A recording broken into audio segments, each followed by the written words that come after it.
What's going on, guys? Welcome back to the channel. So in this video we're talking about 12 men's designer parfum flanker fragrances. Now, no secret if you've been following along for a while, the parfum flanker, usually my favorite, and these 12 are brilliant examples of that. Some of these are blue, some of these are not blue, but all of them, in my opinion, are the best of their line and or namesake. Personal opinion, of course. Yours may differ, but if you value my opinion, I would strongly encourage you getting out to some department stores and trying these.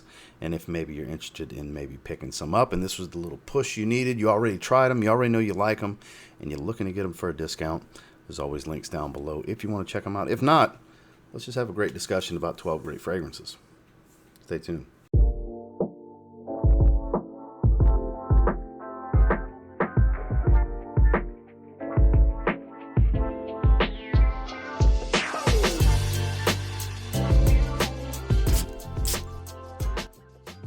Starting with one of the releases from this year that I've kind of dubbed the highlight reel fragrance. Reason being, it kind of encapsulates elements of all the fragrances across the line.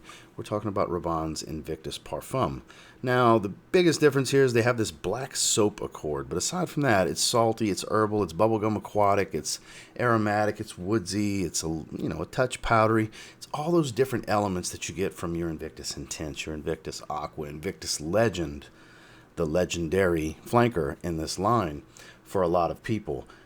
You get elements of all of these different fragrances across the board, and it's not obnoxiously loud, but it has a strong presence to it with some great longevity, as most parfum flankers will. That's going to be most of the time. They'll sit a little bit closer, they'll linger in the air a little bit longer, they'll last a little bit longer. At least that's been my experience. And this one does just that. I think if you're going to get one Invictus, you should probably get this one. And this Rabanne's Invictus Parfum. Another one that, in my opinion, is the best of the bunch. Now, Gold Blend does offer some nuance, some change, some little something extra, if you will. But if you want what's truest to the DNA and the best version of it, Ralph Lauren's Polo Bleu Parfum is the Polo Blue that you should absolutely get your nose on. I do think it is the superior take on the DNA. It still has that watermelon, cucumber, aquatic, green type of smell from the EDT, the original, and the Eau de Parfum. That's the two truest to the original, obviously, is the original and its next concentration up, with this smelling like a true evolution into the Parfum. Because we did get Deep Blue Parfum, but Deep Blue Parfum is more of a playful metallic shower gel kind of fragrance. It kind of smells like Polo Blue if you mixed it with Dior Sauvage and added this green cypress note. It stands out a lot in it. Whereas this just straight up smells like a higher concentration, warmer, slightly darker Polo Blue. Exactly what I would think Polo Bleu Parfum would smell like. That is what this does. Again, about 8 hours in longevity on my skin. Not a loud fragrance. Very smooth and refined. One of those blues you can wear with a suit. That's Ralph Lauren's Polo Bleu Parfum. Some of you expected this. I don't even know if I'm going to put it in the thumbnail or not. It's goated. Bleu de Chanel Parfum. The measuring stick, in my opinion. Smooth, refined, well-rounded, rich, warm, and woodsy. Still has some of that citrus from the original. As I said about Polo Bleu Parfum, great with a suit and tie for being a synthetic blue.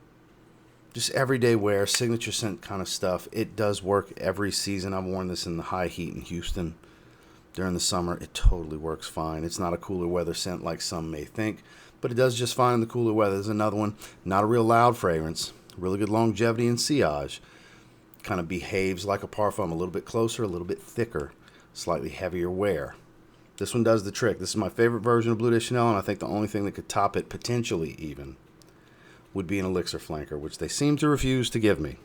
Chanel, I need Bleu de Chanel elixir. Hook a brother up. But until then, this is still goated in my opinion. It's Bleu de Chanel Parfum.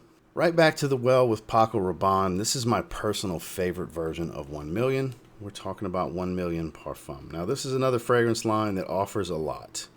1 Million Lucky for you gourmand lovers. 1 Million Elixir for those that you prefer some rose. If you like slightly more woody, ambery, fresher nuances, they have Royal. If you want a more Middle Eastern, Oriental twist, you have Golden Oud, and so on and so on. You want straight woody dominance, the newest 1 Million Gold. It's got your name on it. This one for me is the one, though. This has a little bit of a beachy sunscreen solar type of feel. The way the tuberose and solar notes come across give kind of this sunscreen-esque feet in the sand kind of feeling with that sweet bubblegum type of smell that 1 Million is known for, with phenomenal performance. This is a high compliment factor type of fragrance in my experience, and it just smells incredible. I never would have thought anything could top Lucky or Privé for me personally until I got my hands on this. When I got my hands on this, I was like, yep, if I was keeping 1 million, it would be the Parfum. See the trend here? The Parfums more than likely are going to be my favorite in the fragrance line. There's just something about them. Rich, but this one's loud. This one not close to the skin like the other ones we spoke about so far. This one's loud.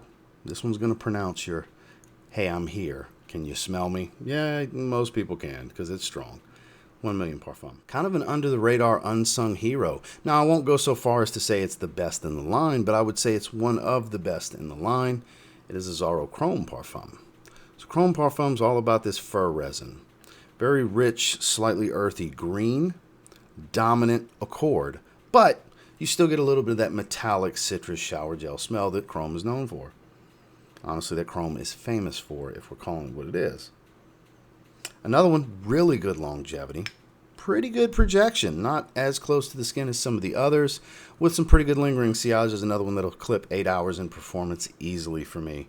And it's pretty affordable these days. These Chrome flankers, even the higher concentration ones, seem to get pretty affordable pretty quickly from discounters. And it's definitely worth checking out. Now you have to go into it knowing there's a more earthy green facet to this, more so than any other fragrance in the line. I would definitely try it before you buy it, because admittedly I wasn't in love with it the first time I smelled it, but when I started spending time with it and wearing it, my opinion changed rather quickly to where I really appreciate what they did here, and I think it's a great option in the line. And that's Azzaro Chrome Parfum. Now, personally, I think this is a masterpiece. Now, this 75 milliliter bottle it stopped production in 2019. Since 2020, we've had a 100 milliliter option. From what I hear, they're identical. I don't really get much of the citrus, and after the heavy rose, rich leather, and powdery iris dry down, it becomes a nice creamy blonde sandalwood fragrance. We're talking about the nuclear performing Dior Homme Parfum. Like I said before, I think it's an absolute masterpiece, work of art fragrance. I can get away with 2 sprays of this one. 4 sprays to really make a statement. I don't need a lot of sprays of this fragrance. It's crazy strong. The projection, the sillage, the longevity. It's rough and tumble animalic meets powdery floral at the top because of the way the leather, iris, and rose come across. Again, I don't even get any of this mandarin orange they supposedly have in here. But the sandalwood makes for a nice yin to the yang, if you will, because it goes from very dark, rough and tumble and edgy to a smooth, creamy, lighter smelling fragrance. And I don't mean lighter as in weak performance, like from the darker elements to a lighter element. This is great. Absolutely phenomenal. I highly encourage anybody that likes iris fragrances to give this a try. Anybody that likes leather fragrances should absolutely give this a try. This is special. Absolutely special. Dior's got a few options in this list. We've actually got 3 Dior Parfum fragrances in this list, and all 3 are peaks of their line, in my opinion, starting with Dior Homme Parfum. Another Dior fragrance, we'll go back to the Well On. I just featured this one literally yesterday at the recording of this video, in a video about, some fragrances that deserve you put some respect on their name, because they don't seem to get as much as they used to and or deserve. That being Dior Fahrenheit Le Parfum. Definitely deserves the respect. I think it's the best version of Fahrenheit, at least of the ones I've tried. It's head and shoulders above all of them, including the original, because it still ties to the original iconic DNA. You don't get all of the leather, but that petroleum smell of the violet leaf mixed with, you get some licorice, a little bit of star anise, some booziness here is the biggest difference to me. Nice, rich, sweet, boozy rum smell, nice and warm. Great performance. It's a thick, rich, robust type of fragrance, a less is more type of profile, and dressier evening occasions. You'll definitely show out with something like this. It's Dior Fahrenheit Le Parfum. Rounding out the offerings from Dior, this is my favorite version of Sauvage. Hands down, I'm a Sauvage Parfum guy. This is my big 200 milliliter bottle that I got a hell of a deal on years ago from Fragrance Net. I paid like $136 or something like that for this. That's what a 100 ml from discounters cost these days. These are like $190 or something. I love this fragrance, and people will tell you on the internet that it's weak, and they refuse. They'll acknowledge their tribal chief Roman Reigns. but they will not acknowledge olfactive fatigue from this fragrance. Even though they don't list ambroxan, you still smell ambroxan. It still smells like Sauvage. It's a smoother, warmer take. It's more refined. It's not as playful and juvenile. It's not as boyish, if you will. There's a nice resinous, smoky, ambery tone to this one. It's a darker, heavier fragrance overall. Again, you can still wear this in the summer. I've worn this on hikes. It works fine. Superb longevity and sillage. It's just one of those fragrances, myself included, that we go nose blind to. And you're like, oh, it's weak, bro. No, bro, it's not weak. Your nose just wears out. Your receptors are sensitive to it. Mine are too. Guilty as charged. But I love this. I would, if I was just taking one Sauvage, I would take this one over the Elixir, over the new Eau Forte, which I do actually like, over EDP, over EDT. I never cared for the cool spray. Hands down, the best they've done in the line, in my opinion. You should definitely try it. It's Dior Sauvage Parfum. A new release from 2024 that I wore this week, actually. I just finally got around to getting myself a 60 milliliter bottle. I don't know why I got tied up on that. I had a decant in the past, and I do prefer it to the EDP, the original release, which a lot of mixed feelings when I said I think it's better, because some people don't understand when I say I'm sharing my opinion. It's okay if your opinion doesn't align with mine. You don't have to get upset about it. It's YSL MYSLF Le Parfum. I prefer it. I've seen a lot of people say it's more floral than the original Eau de Parfum, and debatable. I think they're equally as orange blossom dominant personally. I think this is a sweeter orange blossom because it's a higher oil concentration. It just naturally comes across sweeter to me. I do get more of a woody undertone, less musk, because I do get a muskiness from the original. This is good stuff. Very smooth, very well-rounded. That's the biggest trade-off with these Parfum flankers, is they're very smooth almost every time. There's just something about raising that oil concentration, smooths off any edges that these fragrances may have, unless the profile and some of the notes and oils used dictate having some rough edges. Usually, if there were previously in a lower concentration, we sand off some of that. We grind off those corners and round them off. So this is one that I prefer. Now look, if you have the original, it's super redundant. There's no reason to get it. Having both is just you want to have both. You don't need both. And if you prefer the EDP, stick with it. But for me, I'm a big fan of this one, and I would encourage you to try it. That's why I sell myself Le Parfum. Back to the well for you iris lovers. There's an argument for this being the best Le Male flanker they've ever put out. A lot of people will agree. Some people won't. I think it's kind of a toss-up between this and the Elixir personally, but Le Male Le Parfum is absolutely stunning for those of you iris enthusiasts. Nice and powdery, warm and spicy, ambery. This is a stunner for the evenings, cooler weather, date nights. If you like powdery fragrances, it's a must-try. It's not necessarily a must-own. Must-own is just as subjective as liking or not liking the fragrance, really, but must try if it's similar to, styles of fragrance that you like really like, then yeah, it's kind of a must try. If you're a big fan of powdery, spicy iris fragrances, yeah, you should get your nose on this. It's a really good performer. It has that sensuality, that sex appeal to it. For being kind of a powder bomb, honestly. It's not going to be for everyone, but those that can appreciate a beautiful designer iris note, because those designer irises, they tend to be pretty damn powdery. That is exactly what this is, but phenomenal stuff. Totally worth getting your nose on. It's Jean-Paul Gaultier's Le Male Le Parfum. And last but not least, we have one more entry from Yves Saint Laurent. This is Y Le Parfum.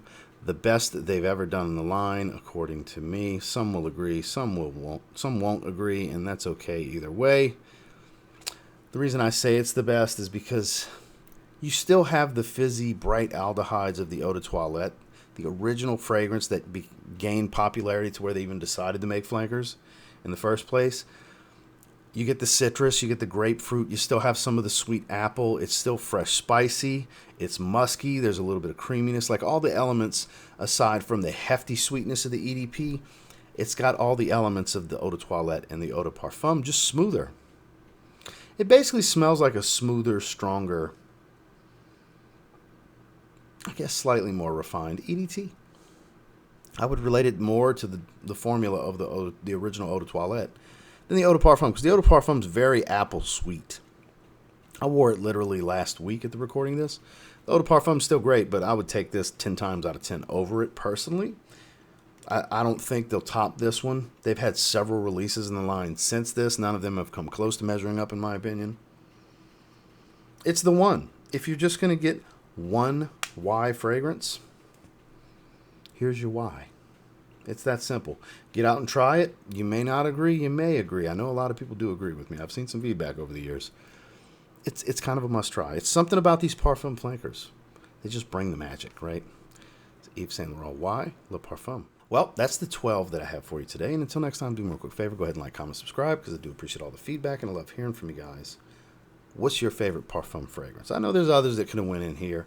Eros Parfum and so on and so forth. And Tom, Dick, and Harry's Le Parfum. And I get it, because people are going to say, bro, this was missing and that was missing. And my favorite this and my favorite that. And it's all good in the hood. You go ahead and comment away with your favorites. But let me know what you think about the ones that we did discuss down below. Very curious to see what you guys think. And until next time, I will say, if you get your hands on any of these 12 and you give them a spray now, you might end up thanking me later. Have a good one, guys.